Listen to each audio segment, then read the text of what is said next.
Mandarmani C বিচে আপনারা তো অনেকেই ঘুরতে গেছেন। জায়গাটাও যথেষ্ট সুন্দরী। কিন্তু আপনারা কি জানেন এই মন্দারমণি ঘুরতে গিয়ে দুটো পরিবারের জীবনে নেমে এসেছিল মহাবিপদ, এবং এই জিনিসটার সূত্রপাতই হয়েছিল এই মন্দারমণি ঘুরতে গিয়ে। এবং তারপরে ওই দুটো ফ্যামিলির দুজন মানুষ কিন্তু একেবারে মৃত্যু মুখ থেকে ফিরে এসেছিল। কিভাবে ঘটেছিল, কেন এরকম হয়েছিল, সেটা যদি জানতে হয় তাহলে আপনাদের প্রত্যেককে আমাদের চ্যানেলের সাথে থাকতে হবে এবং পুরো ঘটনাটা প্রথম থেকে শেষ অবধি শুনতে হবে। আমি সকলকে রিকোয়েস্ট করব, কেউ কোথাও যাবেন না, আপনারা সকলে আমাদের চ্যানেলের সাথে থাকুন, পাশে থাকুন। নমস্কার শ্রোতা বন্ধুরা, ভূত ভগবান চ্যানেলে আপনাদের সকলকে অনেক স্বাগত। আশা রাখছি সবাই খুব ভালো আছেন, আনন্দে আছেন, সুস্থ আছেন আর মন দিয়ে আমাদের চ্যানেলের ঘটনা শুনছেন। আর সত্যি যদি আমাদের চ্যানেলের ঘটনাগুলো ভালো লাগে অবশ্যই কিন্তু চ্যানেলটাকে সাবস্ক্রাইব করবেন, ভিডিওগুলোকে লাইক করবেন, পুরো ঘটনাটা শোনার পর কেমন লাগলো সেই মূল্যবান মতামত অবশ্যই কমেন্ট করে জানাবেন। আর যদি পসিবল হয় আপনারা আমাদের এই ঘটনাগুলোকে আপনাদের ফ্রেন্ড এবং ফ্যামিলির মধ্যে ফেসবুক, হোয়াটসঅ্যাপের মাধ্যমে একটু শেয়ার করে দিন। আর আপনাদের জীবনে বা আপনাদের পরিচিত কারোর জীবনে যদি এরকম কোনো ভৌতিক, অলৌকিক, দৈবিক, অতিজাগতিক কিছু ঘটে থাকে সেগুলো ইমেল করে পাঠিয়ে দিন। এটুকুই বলার ছিল। এবারে চলে যাব প্রথম সেগমেন্ট, যেখানে আমি একটা করে ইমেল আপনাদের সামনে পড়ি। অনেকে অনেক ধরনের ইমেল করেন, অনেক ধরনের রেমেডি চেয়ে। তো সেই ইমেলগুলোই আমি একটা একটা করে আপনাদের সামনে বলা শুরু করেছি। ইতিমধ্যে আরও নতুন অনেক ইমেল এসেছে। তো প্রথমে আমি সেইটা বলছি, তারপরে যাব ঘটনায়।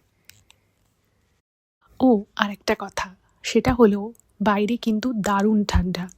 আর এই সুন্দর ঠান্ডাকে উপভোগ করতে আমাদের সকলেরই ভালো লাগছে। এবং তার সাথে যদি শীতে ফ্যাশনেবল ড্রেস আপনাদের দরকার পড়ে, পুরুষ এবং মহিলা উভয়ের জন্যই কিন্তু দারুণ দারুণ উইন্টার কালেকশন অ্যামাজনে চলে এসেছে। আমি এই এপিসোডের ডেসক্রিপশানে কিছু অ্যামাজনের লিঙ্ক শেয়ার করছি, যেখানে খুব অ্যাফোর্ডেবল প্রাইসে দারুণ দারুণ উইন্টার ড্রেসেস রয়েছে ছেলেদের জন্য এবং মেয়েদের জন্য। যদি ইচ্ছে হয় একবার লিঙ্কে ক্লিক করে ড্রেসগুলো দেখে নিতে পারেন। সত্যিই খুব সুন্দর ড্রেসগুলো। আর যদি মনে হয় তাহলে কিন্তু কিনেও নিতে পারেন যথেষ্ট বাজেটের মধ্যে। তো আজকে আমি যে ইমেলটা আপনাদের সামনে পড়ব, আমি যেহেতু এই সেগমেন্টে নাম নিই না, তো অবশ্যই আমি এখানেও নামটা নেব না। তো সে যে ইমেলটা করেছে সেটা অ্যাকচুয়ালি সে তার বোনের জন্য ইমেলটা করেছে। আমাকে সে জানিয়েছে যে সে আমাদের চ্যানেলের ঘটনা শোনে এবং তার রিসেন্ট 1 বছর হয়েছে, বিয়ে হয়েছে, এবং সে তার শ্বশুর বাড়িতে এবং তার বাড়ির লোক সবাই আমাদের এই চ্যানেল ভূত ভগবানের ঘটনা শোনে। এবার ওনার বোন ওনার থেকে প্রায় 8 বছরের ছোট, নিজেরই বোন। তো ওনার বোন প্রচণ্ড হাসি খুশি একটা খুব জলি মেয়ে ছিল। বাট রিসেন্ট বাড়িতে সবাই বুঝতে পারে যে মেয়েটি আগের থেকে অনেক বেশি চুপচাপ হয়ে গেছে। আগের মতো ওরকম হাসি মুখে কথা, যে কোনো বিষয়ে যে অ্যাক্টিভনেস ছিল সেটা কমে গেছে। তো বাড়িতে ভেবেছে যে কিছু হয়তো ওর সমস্যা হয়েছে, তোকে জিজ্ঞেস করেছে। ও তখন বলেছে যে না, আমার কলেজে পড়াশোনার একটু চাপ বেড়েছে, কেরিয়ার সম্পর্কে আমি চিন্তাভাবনা করছি, এই জন্য আমার ভিতরে এই পরিবর্তনটা এসেছে। তো আজকের এই ইমেলটা যিনি পাঠিয়েছিলেন, তো তিনি মানে আর কি তার বোনকে খুব ভালো মতোই চেনেন। তো ওনার নাকি একটু সন্দেহ হয়। তো উনি তখন ওনার বোনকে ফোন করে এবং ফোন করে বোনকে জিজ্ঞেস করে যে কী রে, তোর এরকম চুপচাপ হয়ে গেছিস কেন? আমি সেদিন বাবের বাড়ি গিয়েও দেখলাম যে তুই এত চুপচাপ আছিস, কী ব্যাপার? তো ওনার বোন ওনাকে সেম কথাই বলে যেটা বাড়িতে বলেছে, যে আমাকে একটু কেরিয়ার নিয়ে এখন ভাবতে হবে, আমি কলেজে পাশ করার পরে আমি হায়ার স্টাডিজ করবো না জব করব। তো এগুলো যখন বলে তখন ওনার একটু সন্দেহ হয়। তো বোনকে আর একটু ভালো করে জিজ্ঞেস করেছে। তো বোনকে একদিন বাড়িতে ডেকেছে, ডেকে গল্প টল্প করেছে। তারপরে বোনকে বলেছে যে তুই আমাকে বলতে পারিস, আমি কাউকে বলবো না, তো একটুখানি আমায় বল তোর কী হয়েছে।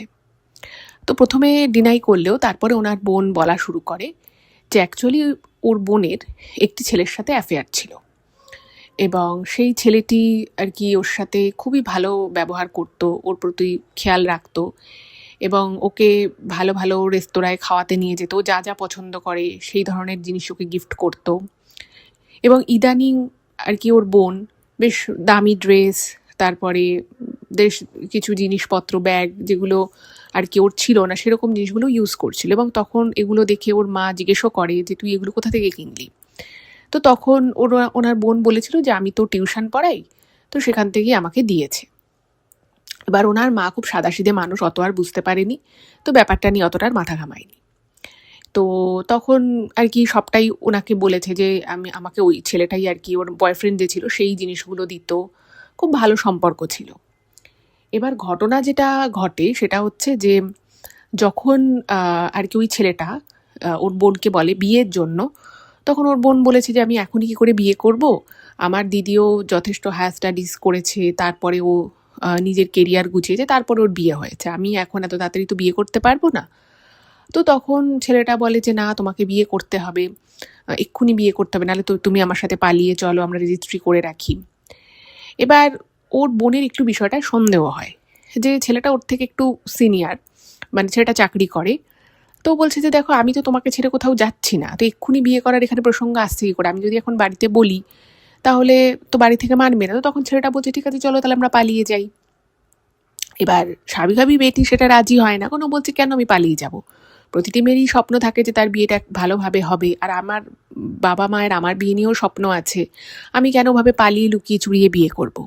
তুমি যদি সেরকমভাবে আমাকে বলো তাহলে আমি বাড়িতে তোমার কথা বলছি, তোমাদের বাড়িতে না হয় আমার বাবা মা যাবে, কথাবার্তা হয়ে থাকবে, তারপর না হয় অ্যাটলিস্ট তুমি আমাকে 2-3 বছর টাইম দাও, 2 বছর তো টাইম দিতেই হবে তোমায়।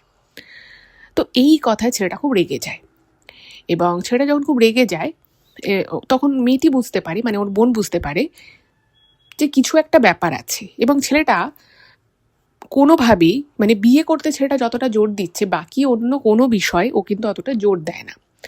তো যখন ও জিজ্ঞেস করেছে যে ঠিক আছে তোমার বাড়ি কোথায় বলো, আমি আমার বাবা মাকে ফোন করবো, তাদের ফোন নাম্বার দাও, তো বলছে হ্যাঁ সে ফোন নাম্বার দেওয়া যাবে, তুমি আগে বলো আমাকে বিয়ে করবে তো। এরকম করে মানে বিয়ের বিষয়টা বারবার বারবার চাপ দিতে থাকে, এবং এটাই ওর বোনের সন্দেহ হয়। এবং ওনার বোন তখন ভাবে যে ঠিক আছে, এবার যখন বিয়ে থা নিয়ে ভাবতে হবে তাহলে ওকে জিজ্ঞেস করি ওর বাড়ি কোথায়, এই বিষয় সম্পর্কে সব কিছু জিজ্ঞেস করছে। তো ওর সম্পর্কে যখন আরও বেশি জিজ্ঞেস করতে থাকে তখন ওর বোন বুঝতে পারে যে কথার মধ্যে, মানে যে ইনফরমেশনগুলো দিচ্ছে কোথাও একটা অসঙ্গতি আছে। মানে যে ধরুন ছেলেটা যেখানে চাকরি করে বলেছিল, প্রথম প্রথম আর কি যেটা বলেছিল, সম্পর্কটা ওই 10-11 মাস মতোটা ছিল, মানে 1 বছরও হয়তো পুরো না, জাস্ট 1 বছর হবে। তো তখন যেটা বলেছিল দেখছি এখন একটু ডিফারেন্ট কথা বলছে। তারপরে ছেলেটা বলেছিল ছেলেটাদের বড় দোতলা বাড়ি আছে, তো এখন ছেলেটা বলছে যে না ওই বাড়িটা আছে কিন্তু ওই বাড়িটা আমরা এখন থাকবো না, বিয়ের পরে আমি আর একটা অন্য বাড়ি করেছি, একটা ফ্ল্যাট মতো, তো সেখানে আমরা থাকবো। মানে যে কথাগুলো ছেলেটা বলছে সে কথাগুলো মধ্যে না মানে কিরকম একটা অসংলগ্ন ব্যাপার, কিছু কিছু কথা মিথ্যেও মনে হচ্ছে। এবং এই জিনিসটা যখন ওর বোন বুঝতে পারে আস্তে আস্তে, তো ছেলেটাকে বারবার বারবার জিজ্ঞেস করতে থাকে। তো তখন ছেলেটার সাথে ওর একটা অশান্তি হয়, মানে ছেলেটা তখন বলছে ঠিক আছে তুমি আগে আমাকে রেজিস্ট্রি বিয়ে করো, তারপরে আমি তোমার এত প্রশ্নের উত্তর দেবো, তুমি যখন রেজিস্ট্রি করবে না আমি এখন তোমাকে এত কথা বলতে যাবো কেন। তো তখন ওর বোন খুব রেগে গেছে, বলছে যে কী বলছো উল্টোপাল্টা, তোমার সাথে আমার 9-10 মাসের সম্পর্ক, হুম, তো তাতে তুমি আমাকে বিয়ে করতে চাইছো, খুব ভালো কথা, কিন্তু আমি তো তোমার থেকে এগুলো জানতে চাইতেই পারি, এটা তো খুব স্বাভাবিক বিষয়, আর আমি যখন আমার বাবা মাকে বলবো আমাকেও তো তাদেরকে কিছু একটা বলতে হবে। তো এই নিয়ে ওর সাথে ছেলেটার বেশ আর কি মতপার্থক্য হয়। ইন দ্য মিন টাইম যেটা হয় সেটা হচ্ছে যে ওর বোন ছেলেটাকে খুবই বিশ্বাস করতো, আর ছেলেটা যেহেতু ওর থেকে একটু বয়সে বড় ছিল, চাকরি বাকরি করতো, তো ওর ম্যাচুরিটি লেভেলও বেশি ছিল, তো সেই জন্য না মানে উনি যেটা লিখেছেন যে ওনার সাথে মানে ওনার বোন আর কি ছেলেটার সম্পর্কে কোনোদিনও কোনো ডাউট আসেনি, মানে সম্পর্কের শুরু থেকে ওই 9-10 মাসে কোনো ডাউট আসেনি।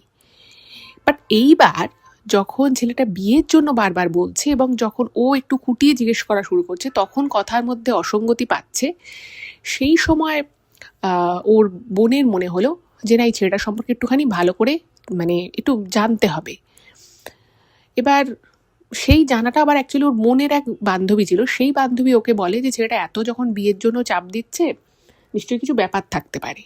তো সেই জায়গা থেকেই ডাউট হয় এবং সেখান থেকেই ওর বোন একটু খোঁজ খবর শুরু করে। এবার আজকালকার দিনে সোশ্যাল মিডিয়া বুঝতেই পারছেন, প্রচুর সোশ্যাল মিডিয়ায় চেনা পরিচিত প্রচুর মানুষ থাকে, আর এখনকার দিনে নিজের আইডেন্টিটি লুকোনোটা একটুখানি টাফ, বিশেষত যারা সোশ্যাল মিডিয়ায় ব্যবহার করে। তো সেখান থেকেই ওর বোন দেখে যে ছেলেটার যে প্রোফাইল রয়েছে সেই প্রোফাইলে ছেলেটা কোনো ছবি ছাড়লে বা কোনো এমনি খুব বেশি ছবি কখনোই ছেলেটা পোস্ট করতো না, বাট একটা দুটো যাই ছবি দিত সেখানে একটি মেয়ে, একটি আর কি বয়স্ক মেয়ে বলতে মানে ওর থেকে অনেকটাই বড় হবে, তো সে কমেন্ট করতো, রিয়্যাক্ট করতো, তো ভাবলো যে এই মেয়েটা কে হতে পারে। তো ওই মেয়েটাকে ফ্রেন্ড রিকোয়েস্ট পাঠায় ফেসবুকে, এবং ফেসবুকে যখন ফ্রেন্ড রিকোয়েস্টটা পাঠায় মেয়েটা অ্যাকসেপ্ট করে নেয়। তো যখন জিজ্ঞেস করেছে যে তুমি কি একে চেনো, তখন বলছে হ্যাঁ এ তো আমার পিসির ছেলে। বলছে আমার পিসির ছেলে। তো তখন ভাবছে বাহ, তা তো ফ্যামিলি মেম্বারের মধ্যেই একজনকে পাওয়া গেল। তো তারপরে ও জিজ্ঞেস করেছে সেটা সম্পর্কে। তো কিছু বলার আগে ওই মেয়েটা বলছে যে তুমি কেন জিজ্ঞেস করছো। তো তখন ও বলছে না আসলে আমার সাথে কাজের সূত্রে পরিচয় হয়েছে, সেই জন্য আমি যা জিজ্ঞেস করছি। ও আর অত কথা কিছু খুলে বলেনি, কিন্তু যেটা জানতে পারে ও, সেটা ওর মনের কাছে ভীষণ রকমভাবে শকিং ছিল। সেটা হচ্ছে ওই ছেলেটা অলরেডি বিবাহিত, এবং ওর সাথে ওর বউয়ের মাঝে মধ্যেই ঝগড়া ঝামেলা হয়। বউ বাপের বাড়ি চলে যায়, আবার ওর বউকে মানিয়ে নিয়ে আসে বাড়িতে। আর বিয়ে হয়েছে ছেলেটার প্রায় 2.5-3 বছর হয়ে গেছে। এইটা যখন ও শোনে তখন না মানে ও প্রচণ্ড শকড হয়েছে, এবং ও ভাবে যে যে কথাটা বলছে সেটা তো মিথ্যে কথা বলছে। তো সে বিশ্বাস করে না। কিন্তু যেটা ঘটনা ঘটে, ও অনেক প্রোফাইল ঘেটে ওর বউয়ের প্রোফাইলটা বার করে, এবং সেই সূত্র ধরেই মানে কিছু ছবি ওর হাতে আসে, যেটা থেকে বোঝা যাচ্ছে যে ওদের বিয়ে হয়েছে। কাঁধে হাত দিয়ে যেরকম নর্মাল ছবি তোলে, কোথাও হয়তো ঘুরতে গেছিলো বা কোথাও হয়তো রেস্তোরাঁয় খেতে গেছিলো, এবং একদম সিঁদুর পরা যেরকম আর কি হয় সেরকমই দেখে বোঝাই যাচ্ছে যে এরা বিবাহিত। তখন ওর বোনের একবারে পায়ের নিচ থেকে মাটিটা সরে যায়। ওর বোন যখন সেই ছবিটা ওর সেই বয়ফ্রেন্ডকে পাঠায়, সে তো মানে তেলে বেগুনে জ্বলে গেছে। সে বলছে তুমি এই ছবি কোথা থেকে পেলে। তখন বলছে তুমি শুধু বলো যে মানে এটা কি সত্যি, তুমি কি বিবাহিত। এবার ছেলেটা বুঝতে পেরে গেছে যে ওর সব কিছু ধামাচাপা পড়ে মানে ধামাচাপা যে ও দিয়েছিল সেই বিষয়টা এখন ওপেন হয়ে গেছে। ছেলেটা তখন সেখানে নাটক করা শুরু করে, বলে যে আর বলো না, এই মেয়েটা আমার পিছনে অনেক দিন থেকে পড়েছিল, ওকে যদি আমি বিয়ে না করতাম ওর বাবা দাদা এইদের দিয়ে আমাকে মারধর খাওয়াতো, আমাকে অনেক হুমকি দিয়ে বিয়ে দিয়েছিল, কিন্তু বিশ্বাস করো আমি বিয়েটা একদমই খুশি নয়, এবং সেই জন্যই দেখো আমি তোমাকে বারবার বলছি তুমি আমাকে বিয়ে করে নাও। তো তখন ওর বোন মানে বলছে তুমি এসব উল্টোপাল্টা, তুমি এসব কি আর কি মারছো, তুমি আমাকে বোকা পেয়েছো, তুমি একটা বিয়ে করেছো, তোমার সাথে তার সোশ্যাল ম্যারেজ হয়েছে, রেজিস্ট্রি ম্যারেজ হয়েছে, আবার তুমি এখন আবার উল্টো আমাকে বলছো যে তোমাকে বিয়ে করতে, এটা কি করে সম্ভব। তো তখন বলছে না না, ওর সাথে আমার ডিভোর্স চলছে, আমি কদিন পরে ডিভোর্স পেয়েই যাব, ওই ডিভোর্সটা পেলেই আমি তোমাকে বিয়ে করার কথা বলেছি। ও বলছে না তুমি তো আমাকে বলছি ইমিডিয়েট বিয়ে করতে। বলছে না, তোমাকে আমি যদি ইমিডিয়েট বিয়ে করতাম তাহলে তোমাকে আমি হয়তো এক্ষুনি রেজিস্ট্রিটা করতে পারতাম না, কিন্তু এমনি তোমাকে বিয়ে করে আলাদা রাখতাম। এইটা শুনে ও তো মানে বুঝেই গেছে যে ছেলেটা একদম ফ্রড, এবং তারপর থেকে ওর বোন একদম ডিপ্রেশনে চলে গেছে, ওরকম কথাবার্তা বলা বন্ধ করে দিয়েছে, চুপচাপ থাকে। তো আজকের ইমেলটা যিনি করেছেন, তো তিনি বোনের মুখে এই সমস্ত কথা শুনে উনি তো অবাক হয়ে গেছে, এবং উনি তখন মানে মেয়েটা আর কি ভীষণ কান্নাকাটি করছে, এবং খালি বলছে যে আমার সাথেও এটা কেন করলো, এবং ও যে আমাকে এতবারও ঠকালো, আমি হয়তো পারে আমাদের সম্পর্ক খুব বেশি দিনের নয়, কিন্তু আমি ওকে নিয়ে সত্যি স্বপ্ন দেখেছিলাম, কারণ ও এত ভালো ভালো কথা বলতো বিয়ের পরে কোথায় ঘুরতে যাবে বলো, আমি এখন থেকে প্ল্যান করবো, কোন রেস্তোরাঁয় আমরা খাবো, সব কিছু মানে ছেলেটা আর কি ঠিক করে রেখেছিল, বলে রেখেছিল। মানে ওকে যেভাবে বোকা বানাবে সেটা ওর বোন বুঝতে পারেনি, এবং ওর বোন একটা জিনিসই চাইতো, মানে সবসময় বলতো দিদিকে যে আমি এটার বিচার চাই, এটা যেন শাস্তি পায়। তো সেই সময় আমাদের এই ভূত ভগবান চ্যানেলে কর্মফল মানুষের খারাপ হলে সেটার যে মানে যে পরিণতি হয় সেই বিষয়ে, কর্মফলের বিষয়ে 2-3টে এপিসোড আমাদের অলরেডি রয়েছে। তো সেই এপিসোডের লিঙ্কগুলো ওর বোনকে পাঠাতো, এবং ওর বোনের আমাদের চ্যানেলের সেই কর্মফলের ঘটনাগুলো শুনে খুব ভালো লাগে, এবং যেটা উনি জানিয়েছেন যে দিদি আপনি কিছু একটা বলুন যাতে আমার বোন একটু মানসিকভাবে শান্তি পায়। এখন আগের থেকে একটু বেটার আছে, কিন্তু ও ভীষণ রকমভাবে মাঝে মধ্যেই ভেঙে পড়ছে, এবং ওর কলেজ পাস আউট হয়ে গেছে, বাট ও চাকরির চেষ্টাও করছে না, ও হায়ার স্টাডিজের জন্য কোথাও ভর্তি হয়নি, একদম যাকে বলে পুরো ঘরেই রয়েছে। তো ঘটনাটা আমি আপনাদের সামনে বললাম। এবার বিষয়টা হচ্ছে দেখুন, এটা সত্যি খুব খারাপ জিনিস, এ বিষয়ে কোনো সন্দেহ নেই, কিন্তু ব্যাপার হচ্ছে যে আমি যেটা বলবো যে আপনার বোনের সাথে যেটা হয়েছে সেটা সত্যি খারাপ হয়েছে, কিন্তু আপনার বোন যথেষ্ট বুদ্ধিমতী, এবং সে যে সময় থাকতে এই পুরো মিথ্যের জালটাকে নিজে হাতে ভেঙে সেখান থেকে বেরিয়ে আসতে পেরেছে, এটার জন্য আমার মনে হয় আপনার বোনের নিজের প্রতি একটা স্যাটিসফ্যাকশান থাকা উচিত যে সঠিক সময়ে আপনার বোন ওখান থেকে বেরিয়ে আসতে পেরেছে। কারণ আমি এরকম প্রচুর শুনেছি, আপনারাও হয়তো শুনেছেন, খবরেও দেখেছেন, যে প্রচুর মানুষ প্রত্যেক দিন মানে বহু রকমভাবে প্রতারিত হচ্ছে। সেই জায়গা থেকে একটা বড়সড় ভুল করার আগে মানে যেভাবে মানে যেখানে উনি ইমেলে লিখেছেন যে মানে ওনার বোন নাকি ওনাকে বলতো যে ও আমাকে এমনভাবে বলতো যে আমার জায়গায় যদি অন্য কোনো মেয়ে হতো সে ওর কথায় বিশ্বাস ভরসা করে হয়তো সেদিনই বলতো যে ঠিক আছে চলো, আমি আমার বাড়িঘর ছেড়ে দিয়ে আমি তোমার সাথে সংসার করছি। মানে এতটাই ছেলেটা মানে কনভিন্স করে ফেলেছিল ওকে।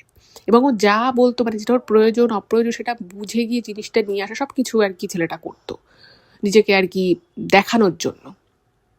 এবং শুধু তাই নয়, ছেলেটা ওর কাজকর্মের ব্যাপারেও যেটা বলেছিল সেটাও কিন্তু ভুল। যাই হোক, এবার ওর অ্যাকচুয়ালি ছেলেটার আরও প্ল্যানিং ছিল, যেটা যিনি ইমেল করেছে তিনি লিখেছেন যে ওনার বাবা যথেষ্ট বড় একজন ব্যবসায়ী এবং ভালো মতো ওনাদের অভিজাত পরিবারই বলা যেতে পারে, এবং দুই বোনের নামে যে সম্পত্তি আছে বা তার তার বিজনেসটা যে ভাগাভাগি হবে সেটা কিন্তু ওর বোন ওই ছেলেটাকে বলেও ছিল। এবং হতে পারে যে সেই ছেলেটা হয়তো সেই দিকে তাকিয়েই বা সেই কথা চিন্তা করেই হয়তো ওর বোনকে ফাঁসাতে চেয়েছিল। তো আমি এটাই বলবো যে কর্মফল তো একদম সত্যি, কেউ যদি কোনো কিছু খারাপ করে আপনি ভগবানের উপরে ছেড়ে দিন, তিনি ঠিক এর বিচার করবেন। ছেলেটি যেটা আপনার বোনের সাথে করার চেষ্টা করেছে সেটা অবশ্যই একটা প্রতারণা, এবং সেই প্রতারণার যথাযথ শাস্তি কিন্তু অবশ্যই ভগবান নিশ্চয়ই দেবেন, কোনো না কোনোভাবে তো সে পাবেই। আর আপনার বোন যে যথেষ্ট বুদ্ধিমতী এবং সময় থাকতে যে নিজেকে সেখান থেকে সরিয়ে আনতে পেরেছে এটাই সব থেকে বড় কথা। মন খারাপ লাগবে, কারণ মানুষের জীবনে চলার পথে অনেক কিছু অনেক সময় ঘটে যায়, আনফর্চুনেটলি ঘটে যায়। তো আস্তে আস্তে যত সময় এগোবে, যত ওর অভিজ্ঞতা বাড়বে, আরও এক্সপোজার বাড়বে, তত ওর এই বিষয়টা, এই আঘাতটা আস্তে আস্তে আস্তে আস্তে অনেক বেশি হালকা হয়ে যাবে। আর একটা সময় আসবে দেখবেন যখন আপনার বোন এই বিষয়টা হয়তো পুরোপুরি ভুলে যাবে, কারণ আমার ইমেলটা পড়ে মনে হয়েছে আপনার বোন যথেষ্ট বুদ্ধিমতী এবং সেই জন্যই নিজেকে সঠিক সময় ওই জায়গাটা থেকে বার করতে পেরেছে। আর আপনি যতটা পারবেন আপনার বোনকে ভালো ভালো কথা বলে উৎসাহিত করার চেষ্টা করবেন ওর কেরিয়ারের দিকে, ওর কাজকর্মের দিকে বা পড়াশুনো যেদিকে খুশি হোক। আর বাকিটা দেখবেন সময়ের সাথে খুব তাড়াতাড়ি ঠিক হয়ে যাবে। এটুকুই বলার ছিল। এবারে আমি চলে যাচ্ছি আজকে মূল ঘটনায়। আজকের এই ঘটনাটা যেটা এখন আপনারা শুনবেন, সেই ঘটনাটা আমাকে সুপ্রিয়াদি লিখে পাঠিয়েছে। সুপ্রিয়াদি ইমেলটি করেছেন এবং রিকোয়েস্ট করেছেন যেন আমি পুরো ঘটনাটা পড়ে গুছিয়ে আপনাদের সামনে বলি, কারণ উনি 3টে ইমেলে ভাগ ভাগ করে ঘটনাটা পাঠিয়েছেন এবং কিছু জিনিস এদিক ওদিক মানে আগে পরে হয়ে গেছে। তো সেই জন্যই উনি রিকোয়েস্ট করেছেন, আর নিশ্চয়ই উনিও ঘটনাটা শুনছেন। উনি যেভাবে লিখেছে আমি ঠিক সেরকমভাবেই আপনাদেরকে বলার চেষ্টা করছি। প্রথমেই আমি আপনাদেরকে জানিয়েছি যে আজকের ঘটনাটা হচ্ছে মন্দারমণি ঘুরতে গিয়ে একটা ভয়ঙ্কর অভিজ্ঞতা। মন্দারমণি তো আপনারা কম বেশি অনেকেই গেছেন, সেখানকার সমুদ্র সৈকত যথেষ্ট সুন্দর। এবার আমি আপনাদেরকে যে সময়টার কথা বলছি সেটা হচ্ছে আজ থেকে 16 বছর আগে, এবং আজ থেকে 16 বছর আগে আপনারা সকলেই জানেন যে তখন কিন্তু মানুষের হাতে হাতে এত ভালো ভালো ক্যামেরা ফোন কিন্তু ছিল না। মানুষের কাছে বেশিরভাগই নর্মাল ফোনই থাকতো, আর যাও বা ক্যামেরা ছিল সেই ক্যামেরার কোয়ালিটিও খুব একটা ভালো ছিল না। তো সেই সময় মানুষ কিন্তু ক্যামেরা ক্যারি করতো, এবং সুপ্রিয়াদি যেটা লিখেছেন যে ওনাদের বাড়িতেও ওনার বাবার একটা কোডাকের ক্যামেরা ছিল, এবং আপনারাও হয়তো অনেকের মনে থাকবে যে আগে যে এরকম ক্যামেরা থাকতো তার ভিতরে ফুজি ফিল্মের যে রিল থাকতো সেই রিলগুলো আর কি ভরে সেখানে ছবি তোলা হতো। এবার ওনারা মানে ফ্যামিলি সবাই মিলে একটা ঘুরতে যাওয়ার প্ল্যান করে, কিন্তু সেই সময় ওনাদের পক্ষে খুব বেশি দূরে ঘুরতে যাওয়াটা পসিবল ছিল না। তো সেই জন্য সুপ্রিয়াদি এবং ওনার পিসির যে ফ্যামিলি, এই দুটো ফ্যামিলি মিলে ঠিক করে যে ওনারা মন্দারমণি ঘুরতে যাবেন। এবার এই মন্দারমণি ঘুরতে যাওয়ার যে প্ল্যানটা হয়, তো সেই প্ল্যানটা মোটামুটি ঠিকঠাক করা হয়, মানে এই দুটো ফ্যামিলি ঠিক করে। এবং সুপ্রিয়াদির যে পিসেমশাই ছিলেন তিনি যেখানে চাকরি করতেন সেখানকার একটা গেস্ট হাউস ছিল ওই মন্দারমণিতে, এবং যেহেতু গেস্ট হাউস ছিল তো উনি দুটো গেস্ট হাউস বুক করে রেখেছিলেন, এবং দুটো রুমে এই দুটো ফ্যামিলি গিয়ে ওঠে। এবার ওনারা 3 দিনের জন্য মন্দারমণি গেছিলেন এবং ওনাদের সাথে ওনাদের পিসিদের সম্পর্ক ভীষণ ভালো। সুপ্রিয়াদি হচ্ছে এক ভাই এক বোন, আর ওনার যে পিসি ছিল তারা 2 বোন, মানে পিসির আর কি 2টো বাচ্চা। এবার সবাই মিলে তো খুব আনন্দ, হুটোপাটি, হইচই। আর ওই যে বললাম ছবি তোলা, আর এখনকার দিনে যেমন ক্যামেরায় আপনি সরাসরি ছবি তুলছেন, ছবিটা সঙ্গে সঙ্গে আপনি দেখতে পাচ্ছেন, কিন্তু আপনারা যারা ওই সময়টা বা ওইভাবে যারা পুরনো ক্যামেরায় ছবি তুলেছেন রিলে, তো সেটার কিন্তু একটা আলাদা এক্সাইটমেন্ট থাকতো।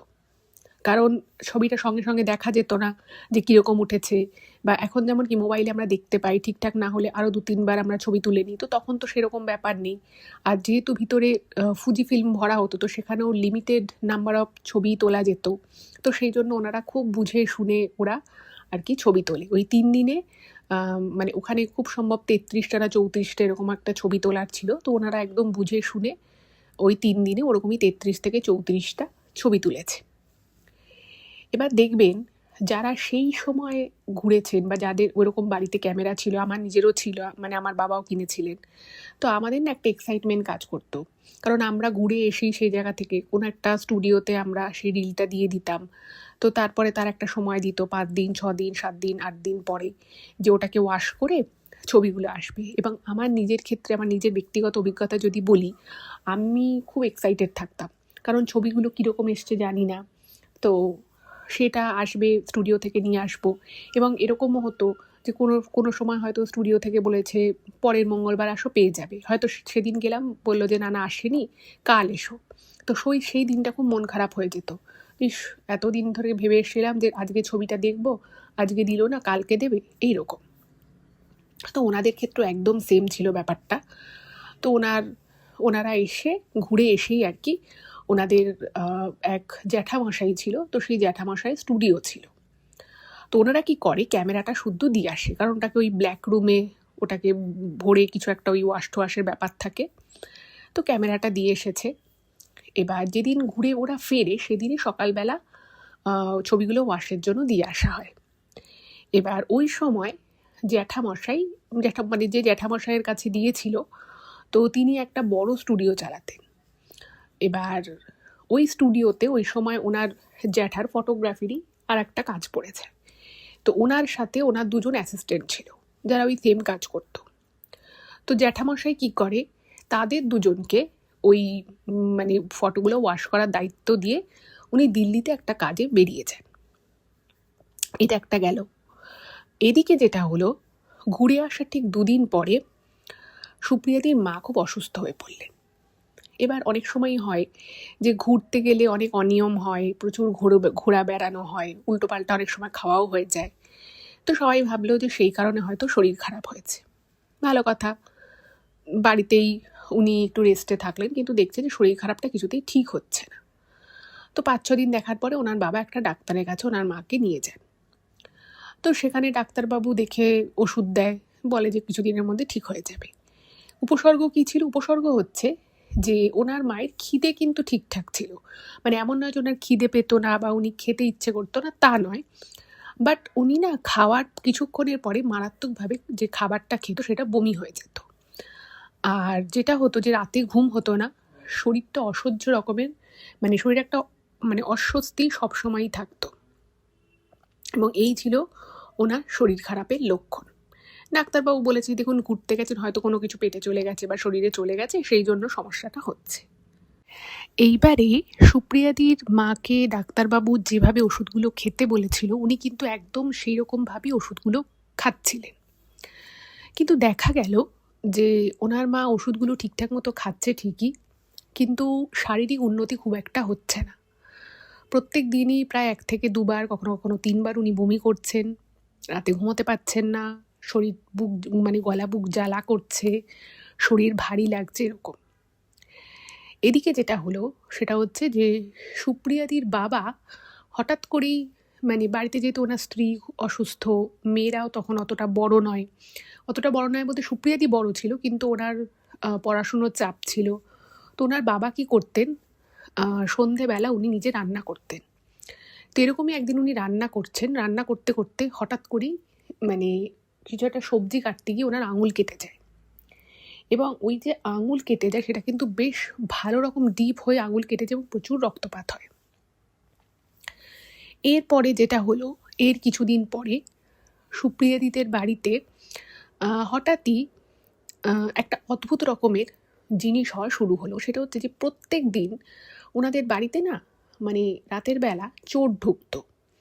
মানে চোর ঢুকতো বলতে ওনারা কোনোদিন চোরকে নিজের চোখে দেখতে পায়নি, কিন্তু যেটা হতো সেটা হচ্ছে যে ওনাদের বাড়িটা খুব বিশাল বড় ছিল না, কিন্তু বাড়িতে বেশ কিছু ফলের গাছ ছিল। এবার সেই ফলের গাছগুলো দেখতো ফল পাড়া রয়েছে, গাছপালাগুলো কীরকম যেন হয়ে আছে। এবার সুপ্রিয়াদি এবং ওনার বাড়ির সবাই খুব অবাক হয়ে যায় যে ওনারা এতদিন ধরে এখানে রয়েছে, কোনোদিনও এরকমভাবে চুরির উপদ্রব হয়নি। মানে বাইরে জিনিসপত্র লণ্ডভণ্ড হয়ে থাকছে, গাছের টপ ফপ ভাঙা, খুবই আর কি একটা বাজে রকম সিচুয়েশনের মধ্য দিয়ে যায়। এদিকে যেটা হলো, ওনার মা কিন্তু প্রচণ্ড আরও অসুস্থ হয়ে পড়লেন। একটা মানুষ যদি দিনের পর দিন বমি করে, সে যদি ঠিকঠাক মতো খেতে না পারে, ঠিকঠাক মতো যদি ঘুমোতে না পারে, তাহলে বুঝতেই পারছেন যে তার শরীর কতটা খারাপ হতে পারে। এইবারে ওনার মায়ের যখন শরীর আরও ডিটোরিয়েট করলো, তখন ওনার বাবা ভাবলেন যে ওনার মাকে এবার হাসপাতালে ভর্তি করবেন। কারণ ডাক্তারবাবু বললেন যে দেখুন এনার যে অবস্থা, এনাকে একটু হাসপাতালে ভর্তি করলে ভালো হয়। তো ওনার বাবা আর কাল বিলম্ব করেননি, হাসপাতালে ভর্তি করে দেয়। ইন দ্য মিন টাইম ওনারা ওই যে ঘুরতে গেছিলেন মন্দারমণি, সেই ছবি কিন্তু ওনাদের বাড়িতে ওই ওনার জ্যাঠামশাইয়ের যে অ্যাসিস্ট্যান্ট ছিল সে ছবিগুলো ওয়াশ করে দিয়ে যায়। কারণ জানি বাড়িতে একজন হাসপাতালে ভর্তি, কেই বা নিতে যাবে, তো উনি দিয়ে যায়। এবং সেই সময় সুপ্রিয়াদি এবং ওনার ভাইয়ের মানসিক অবস্থা এতটাই খারাপ যে মা এত অসুস্থ, হসপিটালাইজ, তো ওনাদের না সেই এক্সাইটমেন্টটা ছিল না। তো ওনারা ছবিগুলো আর খুলে দেখেনি, জাস্ট ডেস্কে রেখে দিয়েছে। এবার ওনার মা তো চিকিৎসাধীন। এদিকে যেটা হলো সেটা হচ্ছে যে ওনার যে পিসি, সেই পিসি আবার হঠাৎ করে অসুস্থ হয়ে পড়লো, যেই পিসির সাথে ওরা মন্দারমণি ঘুরতে গেছিল। এবং ওনাদের পিসি আর কি এতটা অসুস্থ হয়ে পড়ে, মানে একদম অল অফ এ সাডেন, ঠিক আছে, উনি ওনার বাচ্চাকে স্কুলে দিতে গেছিলেন, সেখান থেকে ফেরার পথেই ওনার খুব অস্বস্তি লাগতে থাকে এবং উনি একদম রাস্তার মধ্যেই মানে অজ্ঞান হয়ে যাওয়ার জোগাড়। এবার ওনার পিসির যেহেতু এত শরীর খারাপ হয়ে যায়, তো কি করবে, ওনার পিসিকেও ডাক্তার দেখানো হয়। এবার ডাক্তার যখন দেখানো হয়, তো ডাক্তারবাবু বলছেন যে আমি বুঝতে পারছি না ওনার কী জন্য হয়েছে, তো প্রচুর টেস্ট দিয়েছে। এবার ওনার যে পিসেমশাই ছিল, সেই পিসেমশাই আর কি হাসপাতালে কাজ করতেন এবং ওনাদের মানে ওনার শ্বশুর শাশুড়ি কেউই ছিল না। আর ওনার মানে মেইনলি ডিউটিটা করতো রাতের দিকেই, মানে নাইট শিফটও থাকতো। এবার নাইট শিফট থাকলে রাতের বেলা যদি ওর পিসেমশাই বাড়িতে না থাকে, যেহেতু ওর পিসি অসুস্থ, 2 মেয়ে রয়েছে, তাদেরকে কে দেখভাল করবে? তো সেই জন্য ওর পিসেমশাই কী করলো, ওর পিসেমশাই সুপ্রিয়াদিদের বাড়িতে ওর পিসিকে এবং 2 মেয়েকে রেখে গেল।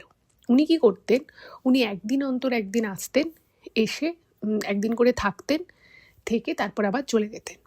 আর ওদের বাড়ি থেকেই, মানে সুপ্রিয়াদিদের বাড়ি থেকেই ওনার পিসির ট্রিটমেন্ট শুরু হলো। ওনার পিসেমশাই আসতেন, কিন্তু বাড়িতে ওদের বাড়িতেই থাকতো, যেহেতু ওনার পিসেমশাই রাতে কাজ ছিল। এবারে এইভাবে বেশ কিছুদিন চলছে। ওনার মা এবং ওনার পিসি দুজনই একটা সময় হসপিটালাইজ, মানে ওনার মা তো হসপিটালাইজ ছিলই, ওনার পিসিও হাসপাতালে ভর্তি হয়ে গেল। এবার এইরকম যখন একটা বিষয় চলছে, বাড়ির সকলের প্রচণ্ড মন খারাপ যে সবাই ঘুরতে গেল, মানে এরা আর ওর পিসিরা দুজনে মিলে 2 পরিবার মিলে ঘুরতে গেল, সেখানে গিয়ে কী এমন হলো, মানে ওরা কেউ কিছু খারাপ কিছু খায়নি, ভালো মতো ঘুরেছে, তখন কোনো কিছু ফিল হলো না। ঘুরে আসার পর থেকেই সমস্যা শুরু হয়েছে। এদিকে আবার যেটা হলো, ওর পিসেমশাইয়ের মানে ওদের বাড়ি আসতে গিয়ে হোঁচট খেয়ে পড়ে যান এবং পড়ে যাওয়ার ফলে ওনার পায়ের হাড়ে চিড় ধরে যায়, আর একটা মানে বিপদ যাকে বলে। এবার সবাই বুঝতে পারছে যে ওই ঘুরে আসার পর থেকেই একটার পর একটা বিপদ এই 2 পরিবারের মধ্যেই চলে আসছে। ইন দ্য মিন টাইম ওনার পিসির যে ছোট মেয়েটি ছিল, সেই ছোট মেয়েটি কী করতো, সুপ্রিয়াদির সাথে শুতো। মানে সুপ্রিয়াদির সাথে ওই মানে ওনার পিসির যে ছোট মেয়ে, তার একটা খুব ভালো বন্ডিং ছিল। এবং যেহেতু সে এই বাড়িতে এসছে, আর মানে এর মাও হসপিটালাইজ, একটু বেটার হয়েছে, আর ওর পিসিও হসপিটালাইজ। তো সুপ্রিয়াদির সাথে ওনার যে ছোট মেয়েটা ছিল সেই ছোট মেয়েটা শুয়েছে, এবং বাকি যাও সবাই একই ঘরে আছে। এবার হঠাৎ করে একদিন রাতের বেলা সুপ্রিয়াদিকে ওই ছোটো মেয়েটা ডাকছে। এবার ওর তো ঘুম ভেঙে গেছে সুপ্রিয়াদির, বলছে কি রে এত রাতে ডাকছিস কেন? তখন বলছে যে তুমি কি একটা আওয়াজ শুনতে পাচ্ছ না? আমি তো রোজ রাতে প্রায় শুনতে পাই এই আওয়াজটা। আমি ভেবেছিলাম তোমাদের বাড়ি এলে হয়তো এই আওয়াজটা পাবো না, কিন্তু তোমাদের বাড়িতেও তো দেখছি ডাকছে। তো সুপ্রিয়াদি বলছে কিসের আওয়াজ, কে ডাকছে? তখন বলছে যে ওই যে দেখো, জানলা দিয়ে দেখলে তুমি দেখতে পাবে কেউ একটা দাঁড়িয়ে রয়েছে এবং সে ডাকছে। তো বলছে যে কাকে ডাকছে, কিভাবে ডাকছে, কই আমি তো শুনতে পাচ্ছি না। তখন বলছে হ্যাঁ ডাকছে। এবার ওর কথা শুনে সুপ্রিয়াদি খাট থেকে নেমে সত্যি সত্যি জানলা দিয়ে তাকিয়েছে, এবং জানলাটা মানে ভেজানো ছিল, খুলে তাকিয়েছে, দেখছে যথারীতি কেউ নেই। তো তখন মানে মেয়েটারা খুব ভয় পেয়ে গেছে, বলছি তুমি জানলা খুলেছো কেন, জানলা বন্ধ করো, জানলা বন্ধ করো, তুমি জানো না যদি জানলা খোলো তাহলে একদম জানলার কাছে চলে আসবে।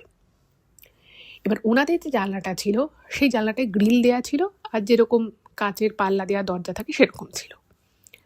এবার সুপ্রিয়াদি বলছে কে আছে, কেউ নেই, কেউ কাউকে ডাকছে না, তুই ঘুমো। তো তখন বলছে না ডাকছে।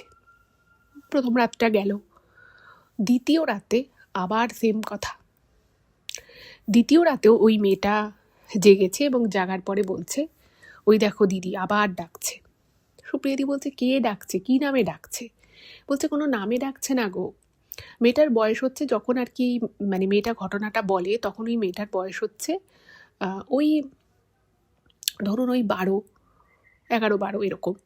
তো বুঝতেই পারছেন 11-12 বছর বয়সী একটি মেয়ে, সে একেবারে মিথ্যে কথা বলবে বা এমনি কথা বলবে তা তো নয়, কারণ সেই বয়সটা তার আছে, এবং ওই মেয়েটি কিন্তু যথেষ্ট বুদ্ধিমতী একটা মেয়ে। তো সুপ্রিয়াদিন না মানে কথাটা তখন একটুখানি মানে ওর হুক করে যে ও 2-3 দিন ধরে একই কথা কেন বলে যাচ্ছে। তো প্রত্যেক দিন কি হয়, মানে আগের 2 দিন কি হয়েছে, ও রাতের বেলা এরকম বলেছে, দিনের বেলা সবাই মানে সুপ্রিয়াদি কাজে ব্যস্ত থাকে, কারণ ওনার নিজের পড়াশুনো রয়েছে, তখন সুপ্রিয়াদির ফার্স্ট ইয়ার, এবার ফার্স্ট ইয়ারে পড়ে, কলেজের পড়াশুনো রয়েছে, এদিকে ওর মা পিসি দুজনে হসপিটালাইজ, তাদেরকে দেখতে যাওয়া, তাদের মানে ওনাদের বাড়িতে রান্নার একজন মাসি ছিল, কিন্তু তারপরেও উনি মানে একটু কাজকর্ম, ঘরের কাজকর্মও দেখতে হতো, প্লাস পিসির 2 মেয়ে রয়েছে তাদেরকে দেখভাল করা। তো সুপ্রিয়াদির না সময় হতো না। বাট তৃতীয় দিন রাতের বেলাও যখন এই কথাটা বলেছি, তো তখন সুপ্রিয়াদি ভাবছে যে ঠিক আছে ওকে না সকালবেলা জিজ্ঞেস করবো। তো তৃতীয় দিন যখন মানে তৃতীয় দিন রাতে যখন ঘটার হয়, তো পরের দিন সকালে সুপ্রিয়াদি ওনার সেই বোনকে জিজ্ঞেস করে যে আচ্ছা তুই যে খালি এই কথাটা বলিস, এটা তুই কেন বলিস, কেউ তো ওখানে সত্যি সত্যি ছিল না, তাহলে তোর কেন মনে হচ্ছে যে কেউ একটা আছে?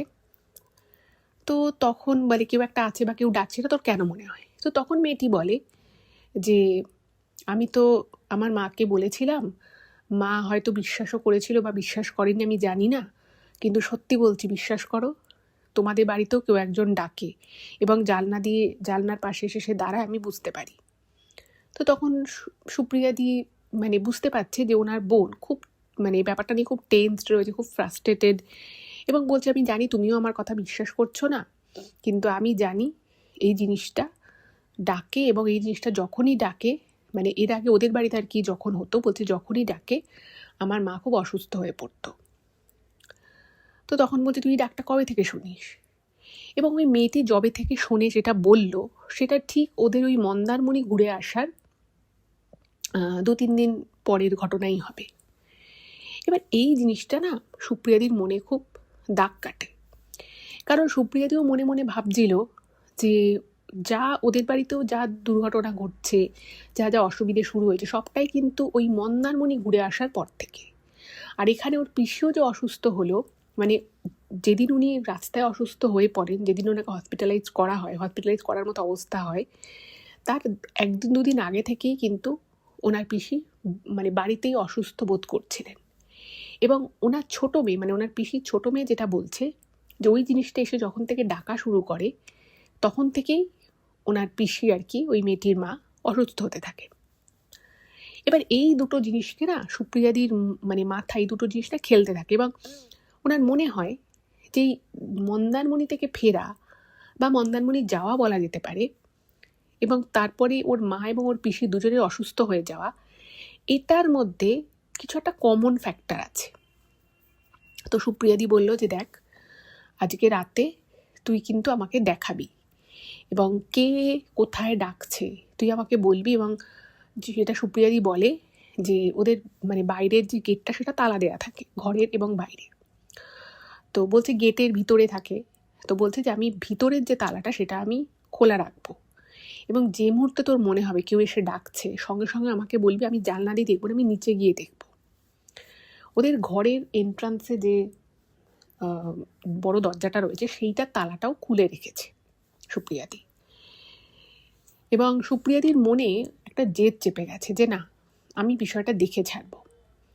এদিকে তো ওনার মা মোটামুটি কিছুটা সুস্থ হয়েছে, কিন্তু ওনার পিসি তখনও মানে পিসির সমস্ত যে টেস্টগুলো হয়েছে তার সবকটার রেজাল্টও বেরোয়নি, এবং ডাক্তার তখনও মানে ধোঁয়াশায় রয়েছে যে ওনার পিসির অ্যাকচুয়ালি কী হয়েছে। যাই হোক, এবার সেই দিন রাত হয়েছে, সবাই শুয়ে পড়েছে, এবং সুপ্রিয়াদি নিচে গিয়ে মানে ওনার বাবা তালা দিয়ে আর কি আসতো, তো উনি নিচে গিয়ে, সেদিন ওনার পিসেমশাই আসার কথা নেই, তো পিসেমশাই আসে উনি। আর যেহেতু পিসেমশাইয়ের পায়ে চোট পেয়েছেন, তো ওনাকে একটু ডাক্তারবাবু রেস্টেই থাকতে বলেছেন, ফলে ওনার পক্ষে বাইক চালিয়ে সেই সময়ের 1-2 দিন পর পর আসাটা সম্ভবপরও ছিল না। যাই হোক, তো এরকম শুয়েছে। যথারীতি একই সময় ওই রাত 1:30-2 নাগাদ, এবং যেটা সুপ্রিয়াদি লিখেছেন যে উনি সেদিনকে পুরোটা জেগেই ছিলেন, ওনার বোন আবার উঠে বলে ওই দেখো আবার ডাকছে।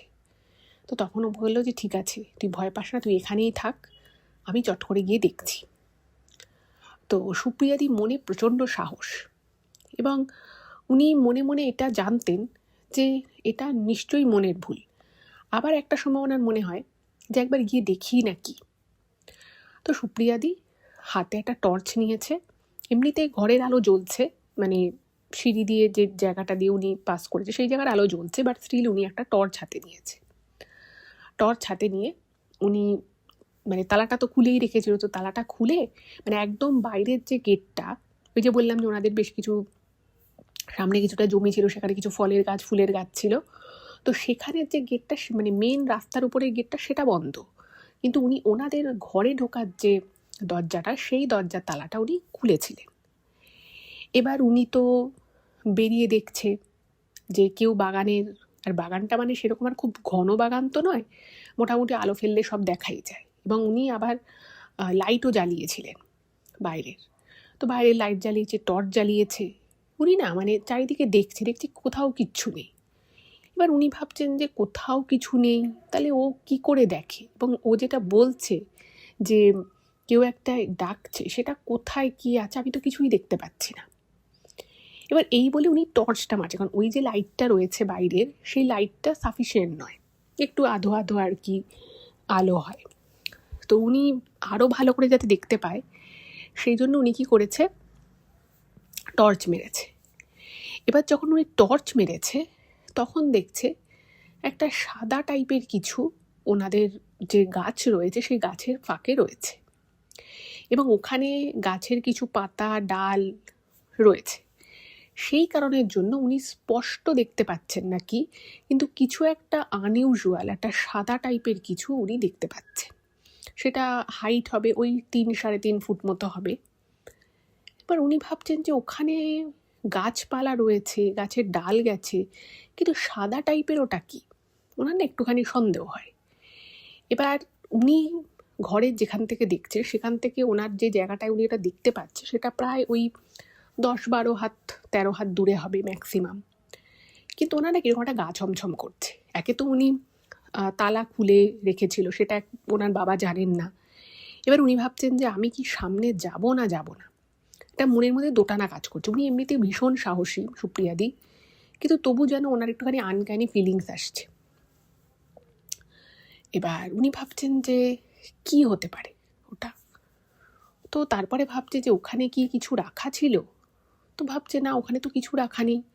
এবং উনি বাকি জায়গাটায় টর্চ মারছে, দেখছে যে কোথাও কিছু নেই, সব জায়গাটা নর্মাল, গাছপালা যেরকম আছে সেরকম, যেরকম ওদের বাগানে যেখানে যা যা ছিল সব কিছু ঠিক আছে। শুধুমাত্র ওই জায়গাটাতে ওনার কেন জানি না মনে হচ্ছে যে কিছু একটা তো আছে। এবার উনি ভাবছেন কি করবে, যাওয়াটা ঠিক হবে কি হবে না। এবারে উনি ওই জায়গাটায় না বারবার বারবার বেশি করে টর্চ মারছে যে কিছু কি আছে, কেউ কোনো কি মানুষ আছে। কিন্তু উনি দেখছেন, মানে কিছুক্ষণ দেখার পরে উনি দেখছে যে ওই সাদা জিনিসটা একটু একটু নড়ছেও। এবার ওনার না আরেকটু সন্দেহ হয়, একটু ভয়ও লাগে যে কী ব্যাপার। এবং উনি মনে মনে ভাবছেন যদি কোনো চোর ফোর হয় আমি চট করে দরজাটা দিয়ে দেবো, এবং তালা চাবিটা ওনার পাশেই রয়েছে, একদম হাতের কাছেই রয়েছে, চট করে দরজাটা দিয়ে তালাটা দিয়ে দেবে। এইবারে উনি যখন বারবার টর্চটা মারছে, বারবার টর্চ করতে করতে হঠাৎ করেই, মানে টর্চটাকে উনি এদিক ওদিক ঘোরাচ্ছিলেন, ডান দিক বাদিক বাদিক ডান দিক উপর নিচে করে ঘোরাচ্ছিলেন। হঠাৎ করেই টর্চটা যখন উনি একটু বাদিকে ঘুরিয়েছে, উনি মানে এত চমকে যান যে এমন কিছু একটা দেখেন উনি যে সুপ্রিয়াদির হাত থেকে টর্চটা হাত কেঁপে পড়ে যায়। তো কি ছিল সেটা, উনি বলছেন যে উনি হঠাৎ করেই দুটো চোখ দেখতে পায়, পুরো গোল গোল দুটো চোখ, বড় বড় গোল গোল, এবং সেটা মানুষের চোখ না কোনো পশু প্রাণীর চোখ না কোনো অতি মানবের চোখ, সেটা উনি জানেন না। কিন্তু ওটা দেখে উনি এত ভয় পেয়ে যান, এত ভয় পেয়ে যান যে চিৎকার করে উনি ওনার হাত থেকে টর্চটা পড়ে যায়। এবং সেই সময় ওনার পিছন পিছন, মানে ওনার বোন, যে বোন আর কি ঘরে ছিল, তো সেই বোন ভাবছে যে দিদি কোথায় গেল, তো তার টেনশন হচ্ছিল। সে এখন আবার পিছন পিছন সিঁড়ি দিয়ে নেমে এসছে, এবং যে মুহূর্তে চিৎকার করছে সেই মুহূর্তে বোনও ভয় পেয়ে পিছন থেকে চিৎকার করেছে। এবার এই দুই মেয়ে চিৎকার শুনে ঘরের ভিতরে সুপ্রিয়াদির বাবার ঘুম ভেঙে গেছে। উনি সঙ্গে সঙ্গে মানে বুঝতে পেরেছে কিছু তো একটা হয়েছে, এবং উনি মানে জাস্ট লাইট ফাইট জ্বালিয়ে নিচে এসছে। এবং নিচে যখন উনি এসছেন, উনি দেখছেন যে ওনার মেয়ে আর কি সুপ্রিয়াদি এবং ওই বোন, সে মানে দুজনেই একবারে ভয়ে মানে কাঁটা হয়ে আছে, আর দুজনেই কাঁদছে। তো ওনার বাবা বলছে যে কি ব্যাপার, কি হয়েছে, আর এখানে দরজা খোলা কেন, আমি তো নিজে দরজা প্রত্যেক দিন তালা দিই, এখানে দরজা খোলা কেন। সে খুব বকাবকি করেছে, বলছে কেন কেন তোরা দরজা খুলেছিলি। তো যখন এরকম বলছে, তো তখন সুপ্রিয়াদি ঘটনাটা বলেছে যে এই বোন, পিসির মেয়ে আর কি, বোন এসে বলছে যে এরকম কে নাকি ডাকে, তো সেই জন্য আমি দেখতে গেছি। তোর বাবা তো খুব বকা দিয়েছে, যেটা মেয়ে তুই আমার বাড়িতে বাবাকে না জানিয়ে তুই নিচে গেছিস, যদি ওখানে কোনো চোর ডাকাত থাকতো তাহলে কি হতো, তাহলে কি হতো। এবং ওই যে বলেছে আমি দুটো চোখ দেখেছি, ওনার বাবা বলছে নিশ্চয়ই কোনো চোর ডাকাত ঢুকেছে। ওনার বাবা তো ওই রাতের বেলায় একদম বাঁশ নিয়ে মানে ওই সামনের জায়গাটা থেকে সামনের পুরো রাস্তা অব্দি একদম লাইট নিয়ে চষে বেড়ালো। এবং ওনার বাবা বলছে নিশ্চয়ই ওখানে কোনো চোর ডাকাত লুকিয়েছিল চুরি করার উদ্দেশ্যে। আর ওই যে বললাম কিছুদিন থেকে ওনাদের জিনিসপত্র, ঘরের বাইরে জিনিসপত্র টপ ফপ সব লণ্ডভণ্ড হচ্ছিল। তো খুব রেগে গেছে ওনার বাবা, এবং দুই মেয়েকেই খুব বকেছে, সুপ্রিয়াদিকেও বকেছে, ওনার পিসির মেয়েকেও বকেছে যে এত শুধু দুঃসাহস হয় কী করে। আর বলছে যে ও যে কথাগুলো বললো, সেই কথাগুলো শুনে তুই কেন নিচে যেতে গেলি, তুই আমাকে বলতে পারতিস, আমি নিচে যেতাম, নিচে গিয়ে দেখতাম। ও যখন কাউকে দেখতে পাচ্ছিল, ওর যখন মনে হয়েছে যে কেউ ডাকছিল, তাহলে তোর নিচে নামার দরকার কী ছিল, তোরা দুটো মেয়ে কেন নিচে নেমেছিলি। খুব বকা খায়। এবং ওনার বাবা বলে যে ওরকম কিছু না, ওটা হয়তো কোনো চোরই ছিল, তুই হয়তো চোরের চোখ দেখেছিস ওইভাবে, আর যেহেতু মানে ওরকম বাগানের মধ্যে লুকিয়েছিল তার চোখ দুটো দেখে তুই ভয় পেয়েছিস। যাই হোক, এসব বললো। ইন দ্য মিন টাইম ওনার মা কিছুটা সুস্থ হয়, এবং ওনার পিসির ক্ষেত্রে কিছু সমস্যা ধরা পড়ে সমস্ত রিপোর্ট আসার পরে, এবং ডাক্তারবাবু পিসিকেও তার 2 দিন পরে ডিসচার্জ করে দেয় এবং বলে যে ওনার ট্রিটমেন্ট এখন চলবে। যাই হোক, তো পিসিকেও ওনাদের বাড়িতেই, সুপ্রিয়াদিদের বাড়িতেই আনা হলো। এবার যখন অনেক দিন পরে বাড়ির সব লোকটা বাড়িতে আছে, যেহেতু ওনার মা পিসি দুজনেই হাসপাতালে ছিলেন, তো স্বাভাবিকভাবেই কারোর মন মেজাজ ভালো ছিল না। তো দুপুরবেলা সেদিনকে ওনার পিসে মশাইও এসছে, তো খাওয়া দাওয়া হয়েছে, সব কিছু ঠিকঠাক মোটামুটি আর কি। অনেক দিন পরে ওনার মা পিসি দুজনেরই শরীর একটু বেটার। এবার কথা হতে হতে হঠাৎ করেই কথা উঠলো যে আরে ছবিগুলো যে এসেছিলো, ছবিগুলো তো দেখা হয়নি, চলো ছবিগুলো বের করে সবাই মিলে দেখা যাক। এবং দেখুন এই একসাথে ঘুরতে গেলে এখন যেমন মোবাইলে সঙ্গে সঙ্গে ছবি দেখা যায়, বাট আগে তো এই ব্যাপারটা ছিল না। তো বাড়ির সকলে বসে কোথাও ঘুরতে গেলে সেই ছবি দেখা বা সেই অ্যালবাম দেখার একটা মজাই আলাদা ছিল। তো ওনাদের ক্ষেত্রেও ভাবা হলো যে আরে ছবিগুলো তো দেখা হয়নি, বের করা যাক। এবার ওরা ছবিগুলো দেখতে বসেছে। মন্দারমণি ঘুরতে গেছিল, এতদিন এত কিছুর মধ্য দিয়ে ওদের জীবন কেটেছে, মন মেজাজ সকলের ভালো ছিল, তো খুব আনন্দ হচ্ছে ছবিগুলো দেখে, ওরা সব চেরিশ করছে মেমোরিজগুলো। এই করতে করতে ওদের কাছে দুটো ফটোগ্রাফ আসে হাতে। তো সেই যে দুটো ফটোগ্রাফ এসেছিল, সেই মানে পিকচারগুলো বাকি ছবির থেকে কিন্তু অনেকটাই আলাদা।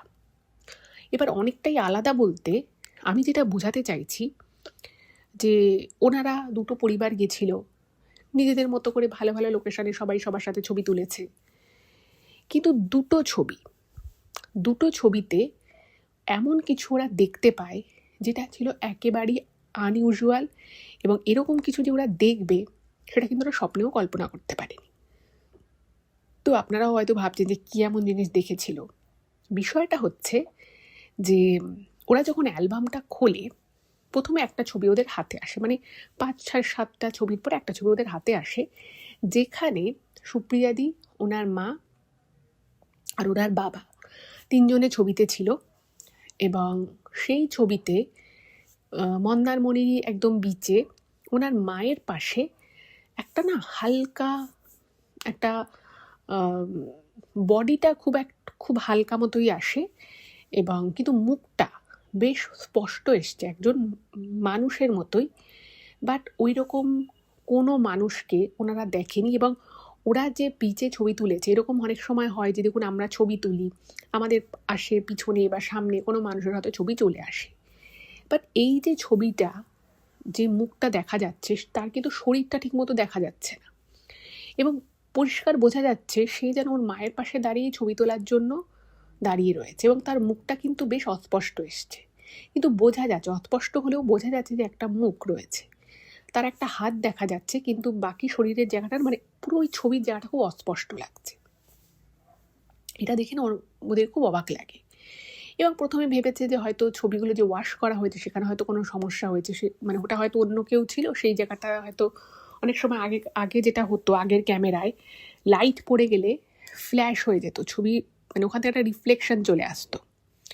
এবার ওরা ওই ছবিটাকে ভেবেছে ওরকমই কিছু একটা হবে, কিন্তু ওদের ভুলটা ভাঙে ওই অ্যালবামগুলো দেখতে দেখতে, মানে অ্যালবামের ছবিগুলো দেখতে দেখতে যখন ওরা প্রায় শেষের দিকে চলে আসে, মানে শেষের ছবির প্রায় 2-3টে ছবি আগে ঠিক সেম মুখ, কিন্তু একটা অন্য জায়গায়, মানে ওটা কিন্তু ওরা মন্দারমণিতে যে 3 দিন ছিল, সেই 3 দিন ওরা কিন্তু মন্দারমণিতেই ছিল তা নয়, ওরা তারপরে একটা গাড়ি ভাড়া নিয়ে মাঝখানের দিনটা একটা কোথাও ঘুরতে গেছিল, সম্পূর্ণ অন্য লোকেশন। সেইখানে ঠিক ওর পিসির সামনে একদম হুবহু সেমভাবে ওই মুখটা বোঝা যাচ্ছে, কালো কালো চোখ, একটা হাত দেখা যাচ্ছে, চুলের মতো কিছু একটা রয়েছে, এবং আশেপাশে লোকজন যেমন হচ্ছে সেটা কিন্তু ইনট্যাক্ট আছে সেইখানে, মানে ছবিটার আর কোথাও কিন্তু কোনো সমস্যা নেই। এই দুটো ছবি, একটা ছবিতে ওর মায়ের পাশে এবং সম্পূর্ণ অন্য দিনে সম্পূর্ণ অন্য লোকেশানে সেমভাবে আর একটা মুখকে, মানে ওই সেম মুখকে আর কি অন্য একটা ছবিতে ওর পিসির পাশে দেখা যায়। এবার এই দুটো ছবি যখন ওরা দেখে ওদের মনে না একটা খুব অদ্ভুত, মানে বাড়ির সবাই খুব অবাক হয়ে যায়। দেখুন অনেক সময় এটা হয় যে আমরা হয়তো কোথাও ঘুরতে গেছি, প্রচুর লোকজন থাকে, সেখানে যদি আপনি ছবি তোলেন, তখন তো আর এআই ছিল না, মানে অনেক ধরনের ফটোশপ টুলসও ছিল না, ফলে আমাদের আশেপাশে যদি কেউ ফট করে ফটোতে চলে আসতো সেটা থেকেই যেত, সেটাকে ওইভাবে রিমুভ করা যেত না, তার জন্য অনেক এক্সপেন্সিভ সফটওয়্যার দিয়ে সেগুলো করতে হতো, তো সেটা তো নর্মালি কেউ করতো না। কিন্তু ওরা ভাবছে যে এটা কার ছবি, এবং দুটো আলাদা আলাদা লোকেশানে আলাদা আলাদা দিনে কি করে এই একই জিনিস ওর পিসির পাশেও এলো। এবং এগুলো নিয়ে যখন ওরা চিন্তাভাবনা করতে থাকে, তখন অদ্ভুতভাবে, যেহেতু ওদের চেনা লোকই ছিল, আগেকার দিনে যেটা হতো আপনাদেরও হয়তো মনে থাকবে যে এই ধরনের ক্যামেরায় যখন ওই ফুজি ফিল্মের রিল ভরে যখন ছবি তোলা হতো, একটা করে আমাদের নেগেটিভ কপি দেওয়া হতো প্রত্যেকটা ছবির, তাই না? যেই নেগেটিভ কপি দিয়েও আবার পরবর্তী ক্ষেত্রে সেই ছবিগুলোকে প্রিন্টও করানো যেত। এবার ওরা সঙ্গে সঙ্গে নেগেটিভটা বার করে পার্টিকুলার ওই ছবি দুটোর, এবং ওরা অবাক হয়ে যায় যে নেগেটিভেও কিন্তু ঠিক সেমভাবে বোঝা যাচ্ছে। আলোর পাশে রেখে ওরা দেখে এবং বুঝতে পারে যে নেগেটিভেও একদম সেমভাবে ছবিটা দেখা যাচ্ছে, মানে ওরকম ওই মুখভঙ্গি করে যে কেউ রয়েছে সেটা বোঝা যাচ্ছে। এবার ওরা প্রচণ্ড কনফিউজড হয়ে যায় যেটা কী হতে পারে। এবং সুপ্রিয়াদি যেটা লিখেছেন যে ওনার বাবা চিরটা কাল মানে প্রচণ্ড অ্যাক্টিভ, প্রচণ্ড জলি, একদম বিজ্ঞান মনস্ক একজন মানুষ। ওনার বাবা অঙ্কের ছাত্র ছিলেন, ওনাদেরকে অঙ্ক করাতেন, ভীষণ রকমভাবে আর কি লজিক্যাল পার্সন বলা যেতে পারে। তিনি পর্যন্ত যখন এই দুটো দেখেন, মানে তিনিও চুপচাপ কিছুক্ষণ মানে ভাবছিলেন যে এটা কী হলো এবং কেন হলো, এটা তো হওয়ার কথা নয়।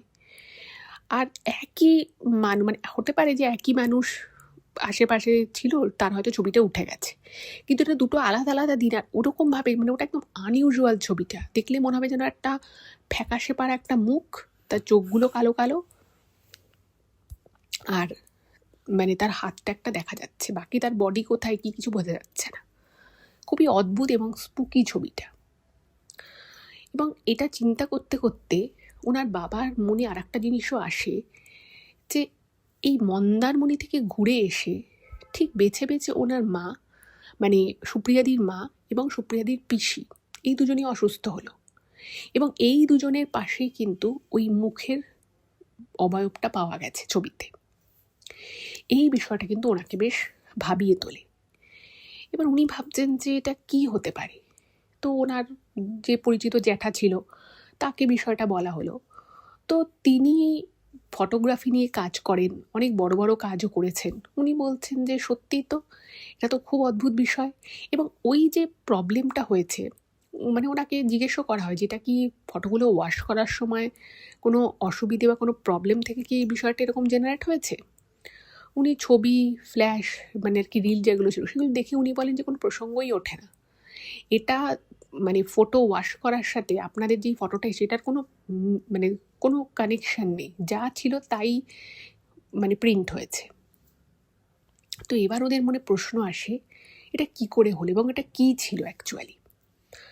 এবার কি ছিল সেটা তো ওইভাবে বোঝা সম্ভব নয়, কারণ ওখানে ওরা যে ঘুরতে গেছিল সেখানে ওরা এরকম কোনো অবয়ব বা কোনো মানুষকে দেখেইনি যার মুখটা ওরকম ফ্যাকাশে টাইপের, চোখগুলো কোটরে থাকা কালো, এরকম কাউকেই ওরা দেখেনি।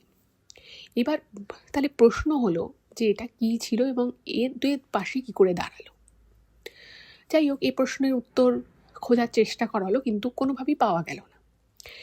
ইন দ্য মিন টাইম যেটা হলো, আবার ওর মায়ের কিছু উপসর্গ দেখা দিল এবং আবার ওর পিসি যে ওষুধ খাচ্ছিল সেই ওষুধে রেসপন্স করা বন্ধ হয়ে গেল।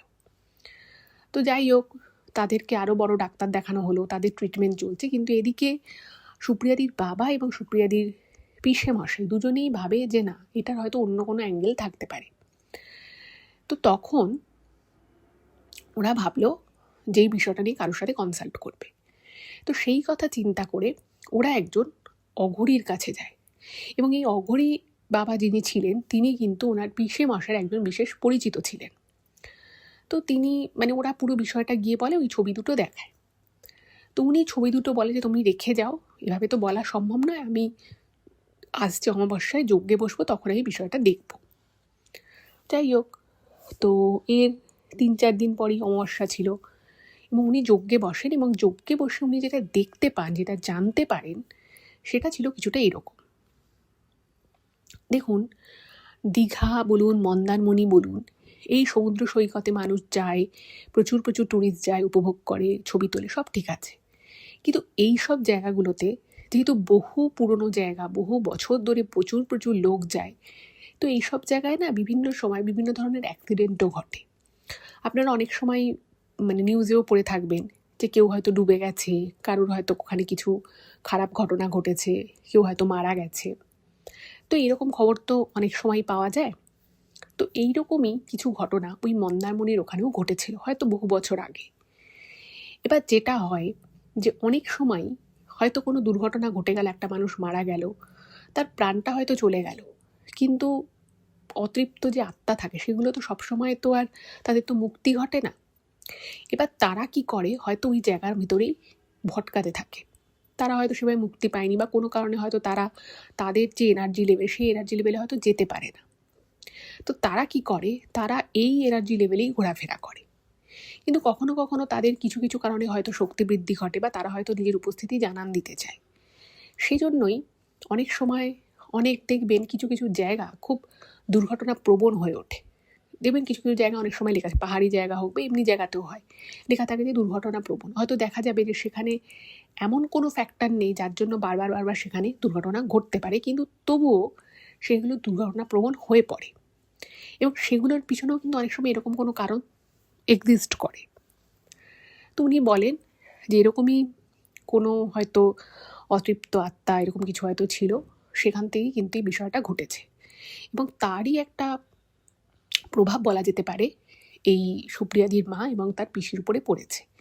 এবং খুব সুস্পষ্ট সেটা হচ্ছে যে এদের দুজনের পাশেই যেহেতু ছবিতে দেখা গেছিল, এই দুজনই এসে বারবার বারবার ঘন ঘন অসুস্থ হয়ে পড়ে।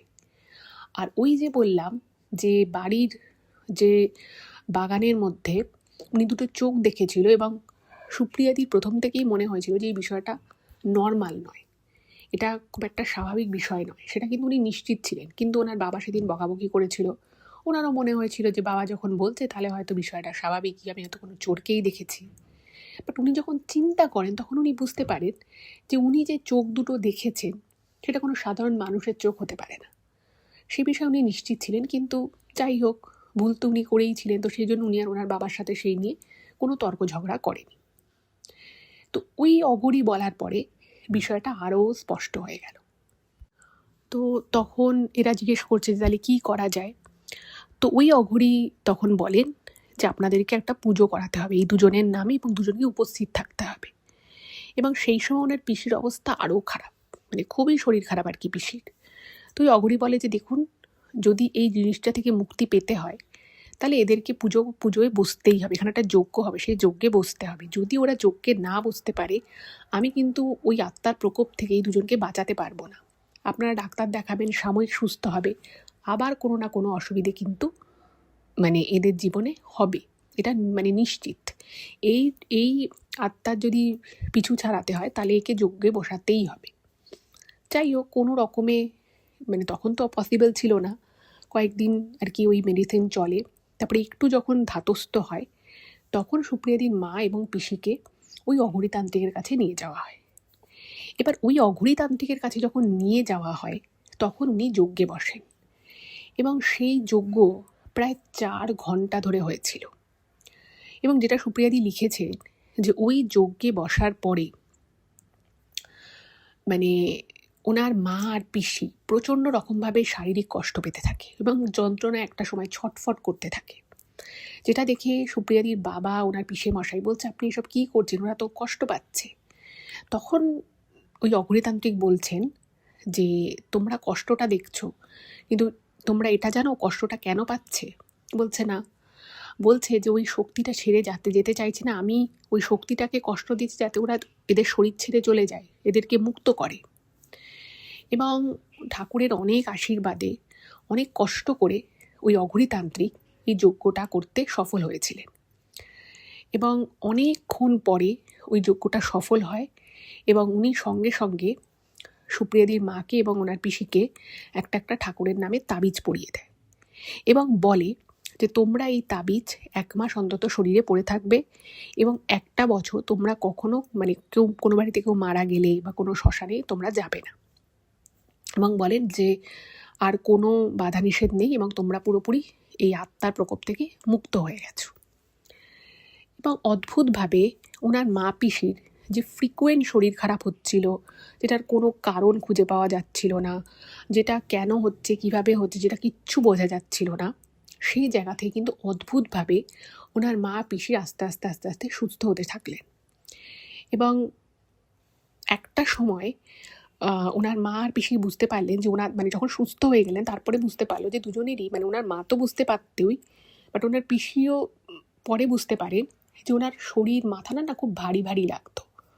এবং ওই যজ্ঞের পর থেকে ওনার শরীর দুজনেরই শরীর হালকা লাগতে শুরু করে, এবং ওনাদের মনে হয় যে অনেক দিন পরে হয়তো ওনারা একটু মুক্তভাবে নিঃশ্বাস নিতে পারছে। এবং তার সাথে সাথে ওই অঘরীতান্ত্রিক বলে যে এই যে দুটো ছবি আছে, এই ছবি দুটোকে আগুনে পুড়িয়ে দাও, এবং সেটাও বাড়ির বাইরে কোথাও আগুনে পুড়িয়ে দেবে, এবং যেখানটা ছাই করবে সেখানে গঙ্গা জল ছিটিয়ে দেবে, ওই ছবি যেন ঘরে তোমরা না রাখো। তো ওর বাবা তারপরে ওই ছবি দুটো জ্বালিয়ে দেয় এবং ওনার কথা মতো সেখানে গঙ্গা জল ছিটিয়ে দেয়। তারপর থেকে আর কোনো সমস্যা হয়নি, সব কিছু একদম ঠিকঠাক ছিল। তো এটাই ছিল ঘটনা। কেমন লাগলো অবশ্যই জানাবেন। যদি ভালো লাগে প্লিজ চ্যানেলটাকে সাবস্ক্রাইব করবেন, ভিডিওগুলো একটু ফেসবুক হোয়াটসঅ্যাপে শেয়ার করে দিন। ভালো থাকবেন, দেখা হবে আবার পরের এপিসোডে। নমস্কার।